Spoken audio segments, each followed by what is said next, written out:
Well, welcome back to the In Good Company podcast, where we believe that the best parts in business happen in good company. And today I am so excited to welcome a guest that I am just getting to know personally, but between you and I've been creeping and following her business for a very, very long time.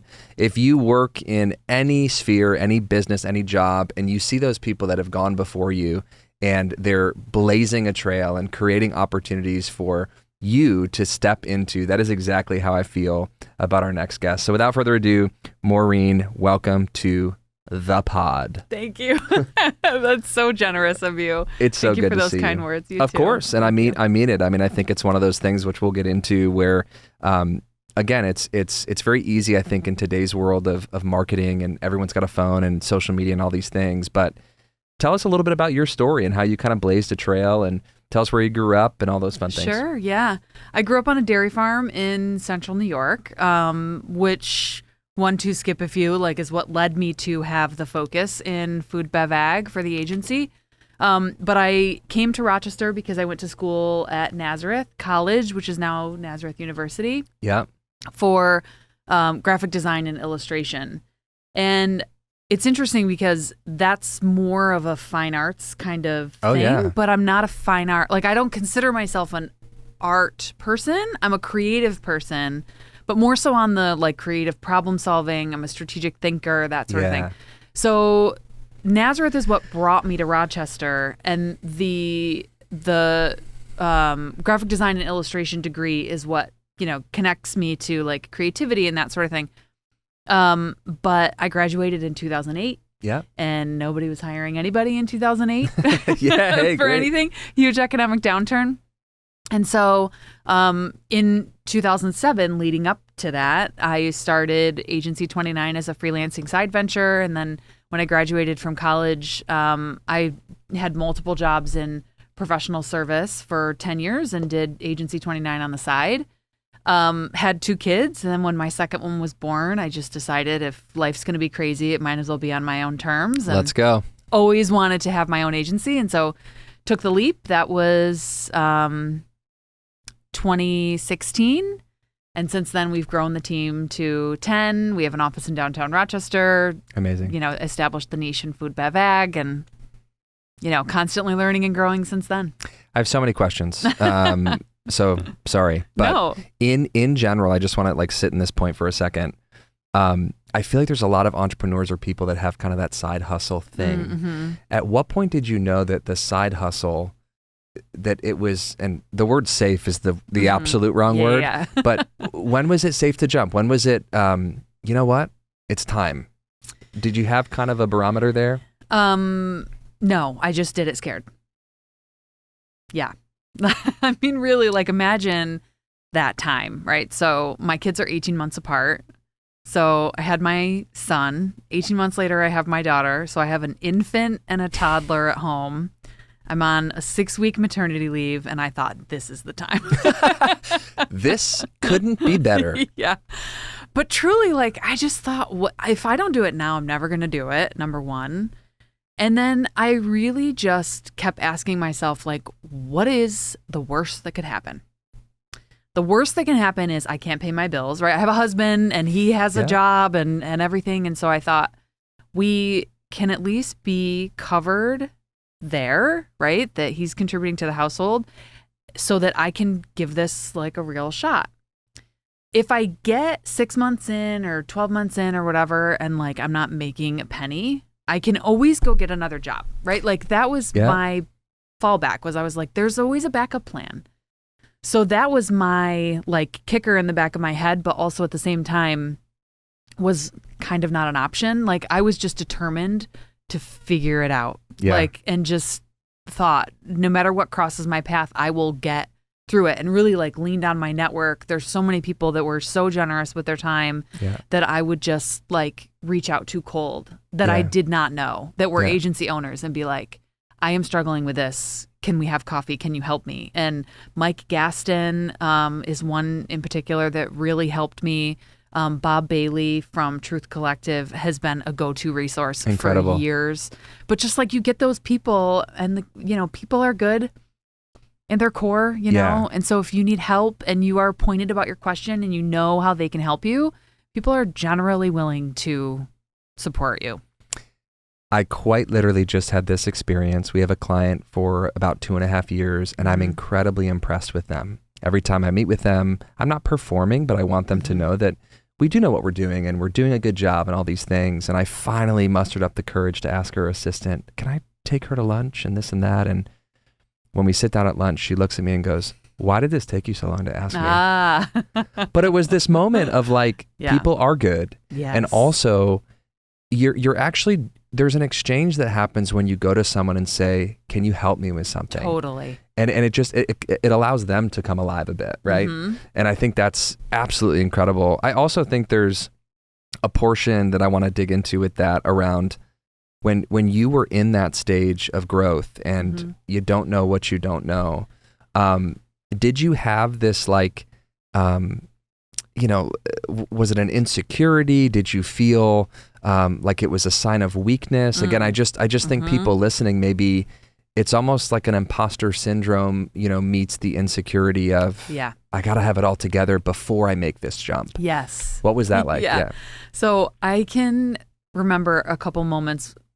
There was this one day I was catastrophizing this whole concept of responding to an RFP. So an RFP had come out for marketing services that I was like, we could do this, we could respond. But then my mind went on this whole journey before we even started writing a response to the proposal that I was like, what if we win this? How many people would we have to hire? What happens when we get to the end of the RFP? I hadn't even started thinking about the response. And I was thinking about all of the worst case scenarios of that experience, right? So again, Mike Gaston was incredible. I called him and I was like going through all of these what ifs. And he was like, what have you done up to now when you were at a crossroads and you had an opportunity or something happened that you had to respond to? What did you do? And I'm like, well, I've just kind of figured it out. And he's like, well, don't you think if you won this that you would do the same? So that was really fine. Yeah. Right. I was like, oh, okay. Yeah, that makes sense. So that was like one experience, but really I hired a leadership coach in like 2019.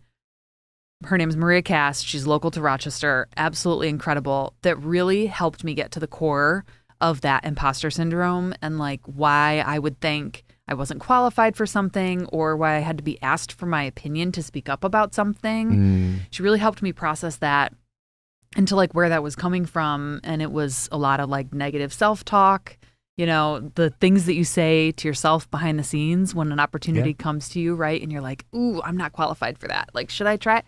Instead, it's, oh, hell yeah. Like that is, I am so fit for that. And that is a perfect opportunity for me. And if it's right, it will come to me, you know, kind of thing. So really worked through a lot of that. And now I have much better confidence. Like I'm wildly confident. And a lot of it comes from just like putting out there what I think and not really caring what other people think about that. Frankly. That's absolutely pivotal for sure. Yeah. I like to call myself a recovering people pleaser because I think there is that window early on in life where I want mom and dad to be proud, or I want grandpa to be proud once a year at Thanksgiving, or, you know, like whatever the coach, the teacher, whoever it is that you're trying to impress, what ends up happening is that person then is the one that's responsible for your success. Totally. But you have taken an onus and said, you know what? I'm actually, no one's going to save me. No one's going to do this work for me.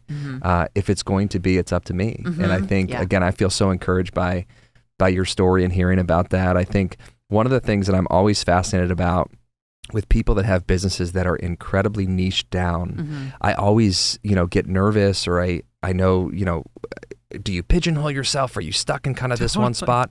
Talk about that decision and really the doors that have opened as a result of that decision. Yeah. So before I answer that question, I just want to close the loop on one idea about like pride and that sort of mindset. I have 2 kids, as I mentioned, they're 9 and 10 now. And I really try to be cognizant of my language with them. Like when they do something that's really great, aren't you proud of yourself? Not I'm proud of you. aren't you proud of yourself? And like, it almost makes me choke up the thought of like, there was one day my son came home, I can't remember if it was my son or daughter, but they came home and they were talking about something and they said, I'm so proud of myself. Whoa. I was like, that is awesome. Whoa. Very cool. So cool. Anyway. No, we could sit in that. Because part of being a business owner is you get to set aside the things that matter most in your life. Right. And I think when you're at a job, sometimes, I know I fell in this trap, I listen to my boss as if he's the owner of my life. Mm-hmm. Yes. Not just my job. Yeah. Right. And so as you're discovering things in the business world, yeah, it's giving you a confidence and a different level up even in your personal. Totally. And how do you pass that on, right? Like, you know, we are all constantly learning. We all have an opportunity to learn so much, and to be able to pass it on to the next generation to be even stronger is just so awesome. And you're right. It is not, you know, I'm not talking about like the work-life balance, like the traditional like work-life balance sort of thing, but more so the idea of we are whole people.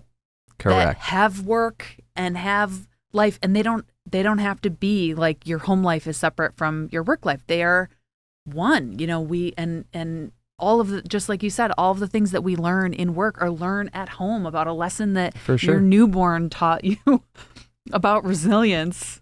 You know, you can bring to other aspects of your life. Yeah. Yeah.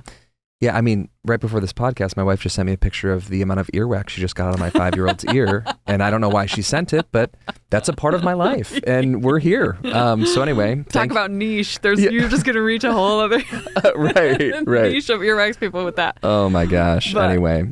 So yeah, lean into the niche thing for a second, niche. Because I am really fascinated by this. And I think a lot of the bigger gurus out there, it is a very strategic great decision for a lot of businesses to get to a place where you are that preferred voice in the very niche that they offer. Yeah. Talk a little bit about that. So Agency 29 has been around for 18 years. And so I really think of, when I think back to our history, there are 3 moments that were pivotal in our growth. One was when I took that leap from it's a full-time, you know, it's a freelancing side venture and I have a full-time job, to it's now a full-time gig, right? Like that was one big leap. The second one was the niche. And so I knew that was the right thing for us because I was looking at other agencies in the area and who we were up against when we were working with prospects, like talking to prospects. And really, I'm a big reflection person and found myself asking myself, why, if I was this client, why would I choose me? Great. And couldn't answer it. Right. So then I was like, man, I need more of a focus to be able to give prospects a compelling reason to go with us and for us to be squarely in like, what is our expertise? Yeah. So as I mentioned, I grew up on a dairy farm. We are in a very rich agricultural region in upstate New York with the amount of fresh water that we have access to. It makes for a very rich agricultural industry in the state of New York. And then the third thing that was like really impactful and tipped the scales for me that was the right thing to do to niche into food bev ag was New York State created the Grow New York competition. And so it was launched in 2019. It's a multi-million-dollar competition. You know, every year there are 20 finalists who compete for $3 million in prizes. Okay. 7 people take them home. So I thought, oh my God, if the state of New York is putting this much investment into these sectors, there's something there. So, and I grew up on a dairy farm, and my husband's in food, you know, former executive chef working in food manufacturing. I was like, just all signs are pointing to this. And then our client won the $1 million top prize in that competition the first year. And so the day after that, I was like, this is it. There is no question here that this is the right thing for us. And then all my fear that was bubbling up was, what if our clients leave us who are not in this industry? Yeah. You know, how do we make this pivot and announce it? What if the sector is not large enough and we can't prospect here? But just like really did research to get comfortable through those things. We, niched down in March of 2020. Terrible timing. I have a perfect time, March 2020. Yeah. But, through that 5 years later now, again, one of the best things that we ever did in the history of the firm. Third was rebranding the agency. It used to be called 29 Design Studio. Yep. We changed it to Agency 29 a couple years ago. And that also just like helped elevate us to the kind of agency that we wanted to be. Incredible. And now, fast forward to today, whether it's speaking engagements or other opportunities where you're actually getting invited to these niche specific events. Yeah. And now, I don't want to say your sales are being done for you. I know there's a whole journey there, but it's like now you are the expert in the space. Right. Talk about that. Yeah, so that was a very intentional pivot. And honestly, it came from a place a couple years ago. I really started leaning into the speaking engagements. And so ultimately, like where I landed with that was exactly as you mentioned. I'm like, I can do biz dev from the stage where I'm adding value to the room. 100%. Like, give me a better scenario, So it was just a perfect storm there. But also, I found myself feeling like really uninspired in my day-to-day. That's where that shift came from, was I'm a person who loves my work. We were just talking about, the whole well-rounded, aspect of life and work really are one. I've always loved working and the work that I do. But I found myself like for weeks feeling like I didn't really want to do anything. I would sit down at my desk in the morning and be like, I'm uninspired with this. And so I thought about what can I do that is a new challenge that still allows me to work in the industry and have this focus and contribute to the continued growth of the agency in a way that is personally challenging. And so started doing the speaking engagements and thought that was like a fun way to kind of get myself out of my box. My heart still pounds out of my chest when I get up on a stage for the first couple minutes, but then like I leave those opportunities just with such a full cup, feeling like I nailed it, Yeah. Yes. Yeah. And I just want to stay there for a second because I do think there are a lot of people that when they hit that moment that you hit where you're there in front of your computer for 2 weeks, and I'm not speaking this over someone, I'm just saying I think, generically speaking, they would hit the eject button at that point. And I thought about it. I was like, should I just burn it all down to the ground? Which I've never talked about before, but I think is a real reality that people think about, especially when you're the head of the company, and it's all on your shoulders. Yeah. Right. And at that point too, I had, I don't know, maybe 5 employees. And it's like, I have to keep this going. I am responsible for them. Yeah. Right. But it's like an internal questioning of what is it all for? Right. Yeah. So yes, there is what is the right thing for me? And I think the other thing is all paths are acceptable. Right? That like the path for me was ultimately, I'm going to double down. I'm going to do the speaking engagement thing. It's a win-win. It's a personal challenge. It's continued contribution to the agency, like all of this stuff. But it also would have been okay if the right thing for me would have been an exit. Right. Right. And so, we see that a lot in CPG too, work in consumer packaged goods. Such a difficult industry, especially with right now, like we could have a whole podcast on that, like what's happening in the CPG space. But margins are super slim, like it's really difficult to compete and differentiate. And so there are a lot of really well-established CPGs that have been around for a number of years that are pulling that eject button and trying something different. And again, that's okay. Yeah. I think that it really is about what is the right thing for you as a person, and you're the only one who knows that. Yeah. And I would even take it a step further. I think as a general statement, I think running away from things is usually the wrong decision. Yeah. Right. Running towards something that gives you life, purpose, it's truly in your like zone of genius. Yes. Those are the moments where I could not agree with you more. Yeah. I think that is the type of thing where even if I think about my own life and like the Content House, perfect example, we're running a very busy marketing agency. And I had those moments of what is this all for? Yeah. And that solopreneur got to be all for all, Mm-hmm. and just feeling that sense of overwhelm, and then really getting down to, I want to help people share their story. Yeah. We want to get 1,000 people in here by 2030. And then, and this is what I want to lean in with your story, when you as a person step out and do the very thing that God has put you on this planet to do, and you step out of a role that is no longer giving you life, Mm-hmm. you create an opportunity Yeah. for someone who is called and is Yes. purposed to do that Yes. very thing. So talk about when you made that decision, talk about how the team has come in, and there's probably people that have elevated where you're like, holy cow, like I didn't even realize you had this in you. Talk Yeah. about how that happened when you started leaning into the things that only you can do. Mm-hmm. What started to happen with your Yeah. team, with the growth, with all of those things? Yeah. I mean, I am a person who loves my soapbox, right? Like, I love to be on stage. Again, heart beating out of my chest, but like, Yeah. I love to be up there. I love to be center of attention. I was ignored as a child. Yeah. But truly, like, I love, the spotlight. And none of that would be possible without the team keeping everything running behind the scenes. Yeah.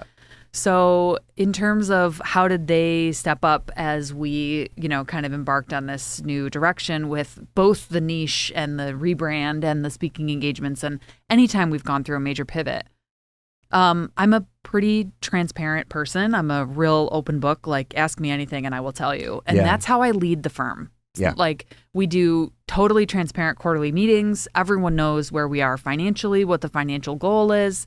Where are we succeeding and failing? And I think that kind of transparency is critical to everybody being all in, which is one of our core values, Yeah. right? Like bring the whole thing to the table.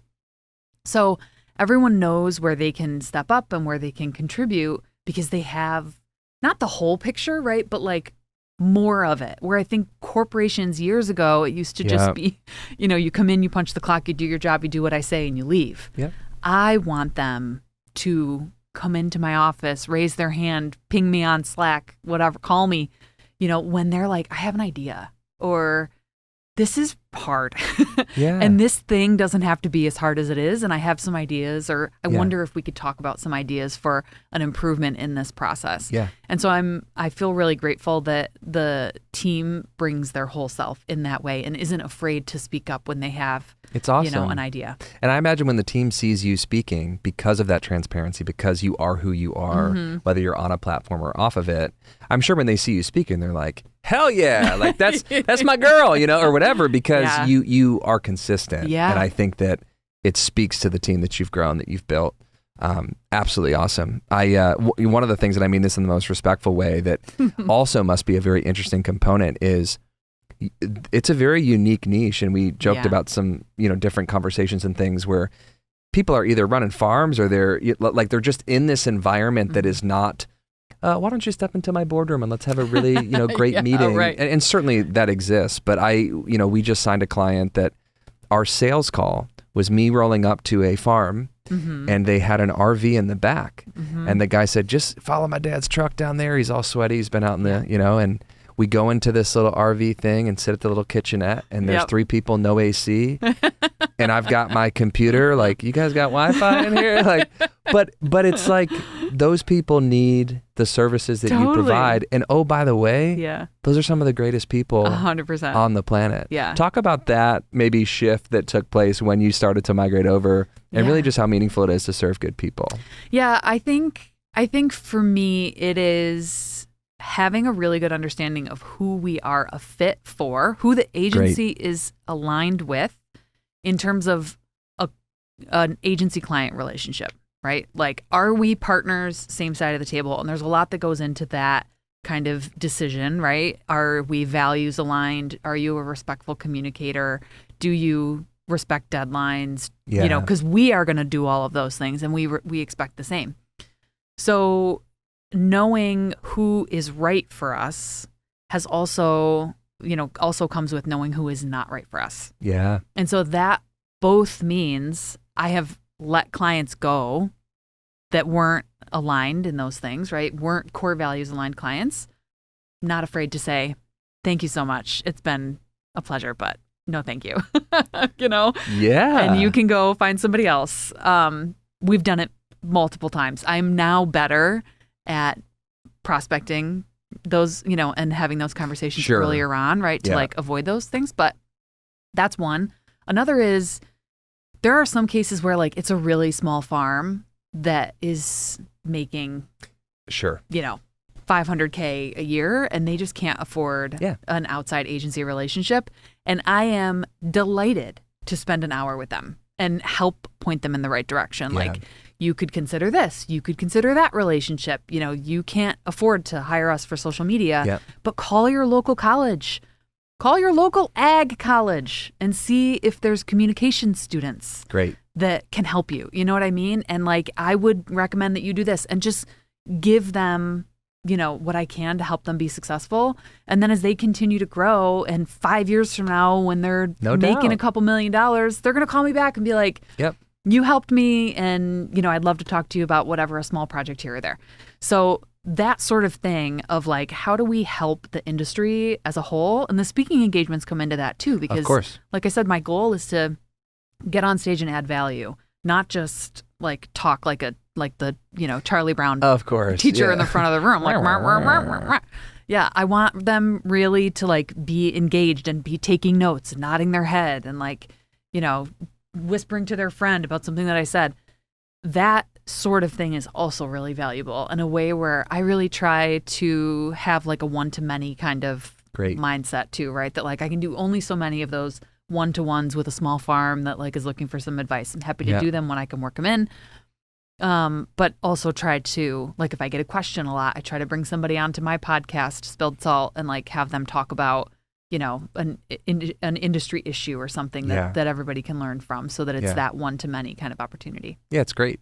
It's and again, we live in a time right now with people on their phones, people on LinkedIn, all of these places, and I think it just provides that proof of concept of, and I'm sure you probably experience this all the time. Someone, maybe you jump on a sales call if you still take them, but you know, you're on an initial call with them and they already feel like they know you Yeah. because they've listened to the podcast or they've heard you speak Yeah. or they've been following you on social for so long. Yeah. Yeah. And I think that's, I mean, my primary role is helping to support and drive the vision for the growth of the agency and biz dev, right? Like Yeah, I'm bringing yeah. clients in. So my goal in those conversations is just to have like a friendly chat. It's great. And if we can help you, great. And if we can't, and I can point you to some resources that are aligned to help you continue to grow, that's great too. Yeah. But I'm just looking for friends. Yeah. I just don't want to sit in front of my computer and do any work. I'd like to just talk with you. I'm in the same boat. Yes. So one of the things that we do, the topics on our podcast that I absolutely love, is we call it Fails of the Week. Okay. So it's very easy to see your beautiful Instagram account and your great family and like all of the components. What is one fail, and it doesn't have to just be from the week, but what is a fail that is maybe laughable now that maybe wasn't laughable when you were experiencing it? I love that you asked this question because you're so right that there are, you know, there's the person we project, and then there's the rest of it, right? Yeah. So like a fail, you know, this is not something that I learned that's laughable now, but like a challenge that plagues me. I have chronic back pain, like serious issues there. And so travel is difficult. You know, like sitting on an airplane for a long period of time, all of that stuff, sitting at my desk. Like we were just joking that I don't want to sit behind a computer. There's multiple reasons why. Yeah. Right? Like I want to go, I need to be moving kind of thing. So that's something that I struggle with every single day still, that and I bring again that whole self to work. Like my team knows I can't lift that, you know? And even like team exercises and family excursions, you know, all of that stuff, I have to be really careful, cognizant, and aware of like what I can and can't do. Otherwise I'll be like laid out for days. So that is something I struggle with every day that most people don't know, you know, and it's like, oh, she's got it all worked out. Like, yeah, I'm also talking to a back surgeon about, you know, so I think it is a real thing that everyone is struggling with something in their lives, and stress too, right? Like of course. There's a lot of that. You know, we talked about, you know, I'm responsible for all of these people that we employ, and there's a certain growth that the agency needs to experience in order to support them. And, so just keeping all of that, I call it the plates spinning, is also a challenge. Yeah. I don't want to lean into the work-life balance thing because I know that that's like everybody's got kind of their opinions or whatever about that. But how have you been able to still show up fully at home? Like how have you been able to, with everything you just said, with the business, the back pain, the speaking engagements, the traveling, for someone that's listening that maybe is driving down the road, they're listening quick before another meeting, another thing, how have you continued to keep the main thing the main thing? Yeah. So practice, intention, like I think about it a lot, honestly. You know, so I remember years ago, back when I had that infant and toddler at home and it was like the early days of launch, I would say I did this for a year where like I would wake up at 4:30. I'm an early bird. Like I wake up at 4:30 on purpose just for fun, For fun. Wow. But I love the quiet of the morning. Anyway, so I would wake up at 4:30. I would feed the kids, get them up and to daycare, and then I would work all day, get them home and fed and in bed, and then I would get my laptop out again until like 11 at night. So that burning the candle at both ends was so unhealthy, right? And like showed up in stress, in short temper, in tears. Yeah. So I really, again, Maria Cast, my leadership coach, really helped me understand that was doing more harm than good.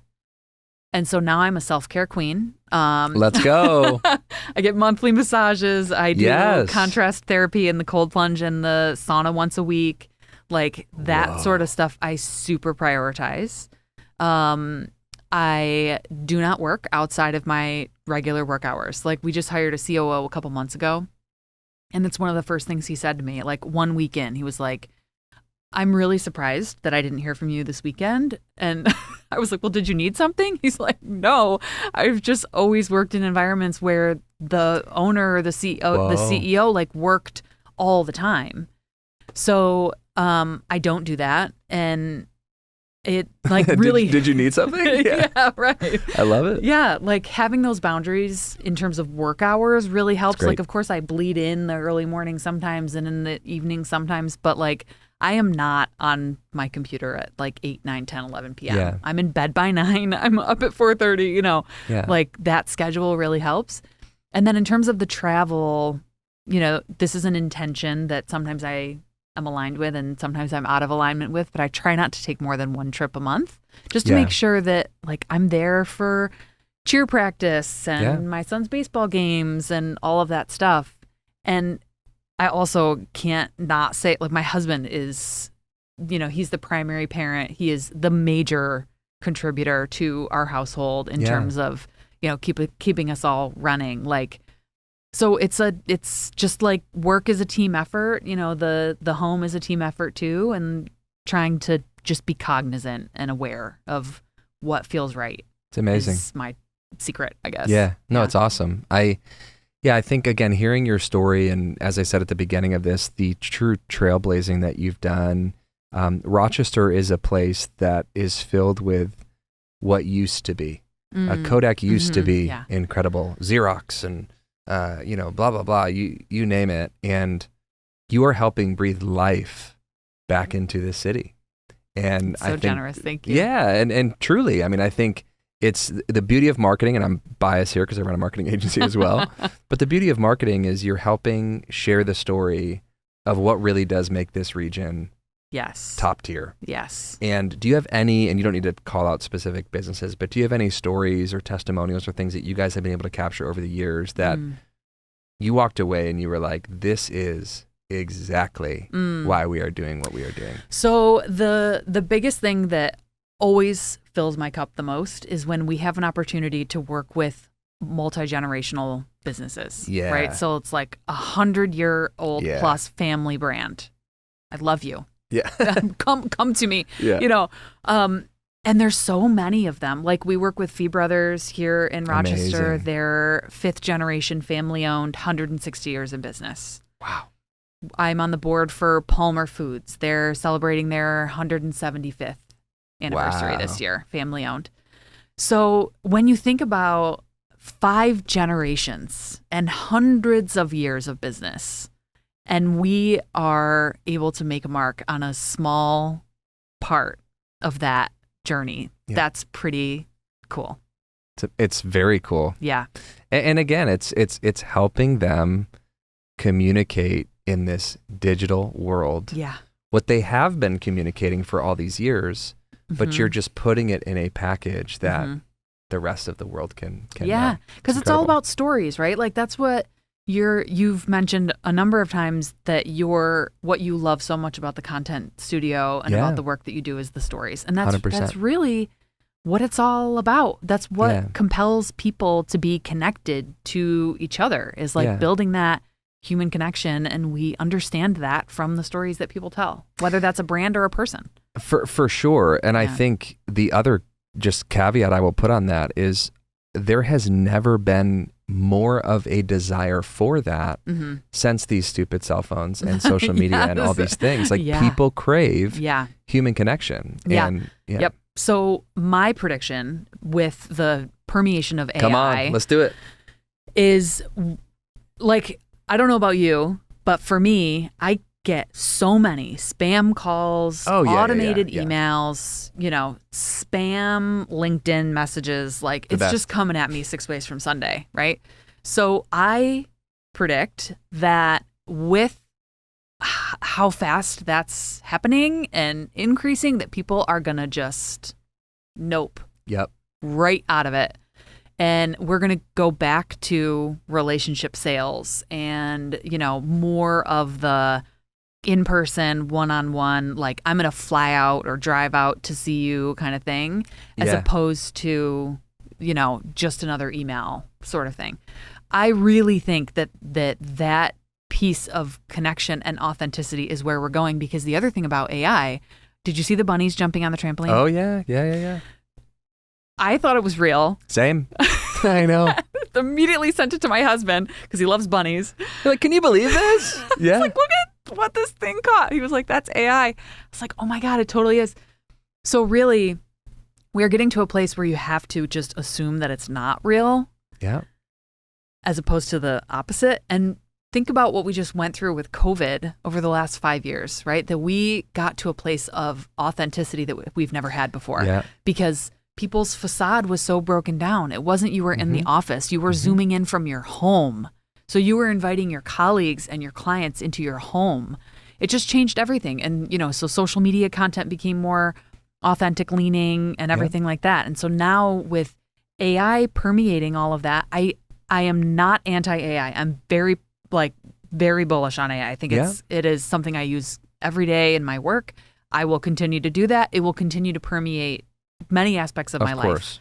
But the places where we seek human connection, or where differentiation is something that needs to be communicated, the human to human, like sitting across the table, is where it's going to go. That's it.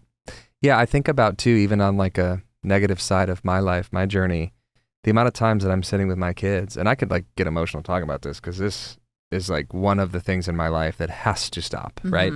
But it's my 5-year-old, my 3-year-old, and I've got this thing out. I am so bad too. Okay. Yes. So, but thinking about their experience, and they become 15, 20, whatever. Yeah. And they go back, and I'm pitching a pretty dark scenario for a second, but they go back and go like, man, Dad was always on his phone. Yeah. I'm not going to do that. Exactly. Like the pendulum. And I totally see that. And by the way, son, I love you, and I'm going to get off my phone. But it is this this pendulum swing moment that I absolutely feel the same way. I think I certainly hope so. It's already starting. I mean, the running joke for Gen Z is that their phones are never charged. Yeah. Because they're out with their friends, and they want like the old Canon cameras? Yeah. They are buying those because they don't want to be on their phones. It's wonderful. So you're exactly right. I think it's 100% going to swing. Yeah. in that direction, which is a good thing. Oh, it's amazing. Yeah. And certainly life has been, I'd rather spend my money on experiences. Yeah. Like this generation is moving for sure in that direction. Yes. And so that's another thing that's great for food, bev, ag industries is that food and bev are such an experiential thing. And agriculture too, especially agritourism, is such an opportunity to invite people in to learn about something that you can't get from the phone. You can't get like the smell of the flower and a fresh peach, and shooting an apple cannon. Yeah. Right. But like truly, so same in terms of what I was talking about with in-person sales coming back and stuff like that. People and trends are absolutely going to lean more into experiential, in my opinion. I hope so. Yeah. I mean, and I'm seeing the same trends, of course. I think it's amazing. Yeah. Wow. It's been so fun to talk to you. Thank you. The final part is our rapid fire hot seat questions. These are just one word responses. Just rattle them through. Got it. Then we'll be done. All right, here we go. What is your favorite book or podcast right now? Project Hail Mary by Andy Weir. All right, let's go. Coffee or tea? Coffee. Yeah. Like how many cups do you think a day? Only one now. I used to be crazy about it, but now I really just have like one, maybe two in the morning, and I drink it totally black. Nice. Yeah. Have you ever tried a Celsius? I'm obsessed. Are you? So obsessed with Celsius, yes. The only thing I was going to say is it royally destroys me. Oh, they're so bad for you.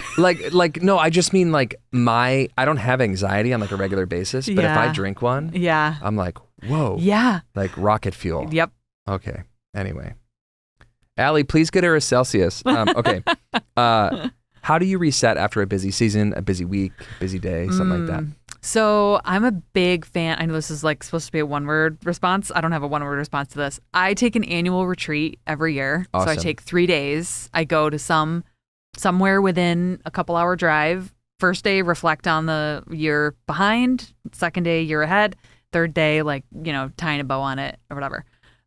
So that sort of process of like kind of going into myself and spending some time reflecting is huge for me. Yeah. So like it's why I love the sauna cold plunge too, is because that's just time to like really deep think and kind of reset your nervous system literally. You can't get in a 45-degree tub and not and be thinking about something else. You're thinking about, I got to breathe through this. When is the time done? Yeah. Whoa. That's incredible. What is one thing that you can't live without in your workday? I mean, my family, like just in general, Amazing. Yeah. Dream speaking location. Ooh. This could be a location, could be an event, could be. Ooh, great question. Somewhere like tropical, like Bali or Hawaii or something, So I have a speaking engagement in February in Orlando at Universal Studios. Wow. And so I'm there for I do 3 talks over multiple days, and I'm there for almost a week. And so we're thinking of taking the family down and, doing something, maybe not Disney, but just, time together in the sun. So cool. During that. And so I'm I frequently bring my kids and my family into my work. I bring my kids to business events, teach them to shake hands and everything. And so that's a real delight to be able to do that. I brought my daughter to one earlier this week, and there were people who recognized her from my LinkedIn posts, which was just such a cool thing. And for her to be able to hold her own at an event with, other fancy business people was so cool. Yeah. That's awesome. And they're probably so proud of mom, Yeah. Which is not why you're bringing them to have cheerleaders, but right. That's awesome. Yeah, it's cool. Final question. If you weren't running Agency 29, what would you be doing? Still working for sure. I'm not one who is if I wasn't doing the agency, I'd just be relaxing on a beach somewhere. Yeah. So probably consulting. I've started to do some of that with some clients recently, where it's a one-on-one with, great. The CEO directly of a large organization. And I really love being in the trenches like that, one-on-one with a CEO. Wonderful. To help them through a challenge. So probably consulting. Great. Thank you so much. Yeah, thank you. So awesome. And thank you guys so much for tuning in to another episode of In Good Company. And we'll have all of Maureen's details in the bio where you can connect with her directly. We'll see you next time. Thanks for listening to In Good Company. Be sure to subscribe wherever you heard this podcast so you never miss a future episode. For more information or to connect with Mike, visit him online at thomasmediagroup.co or on Instagram at Michael L. Thomas. Thanks again for listening, and remember, the best of business happens in good company. We'll see you next time.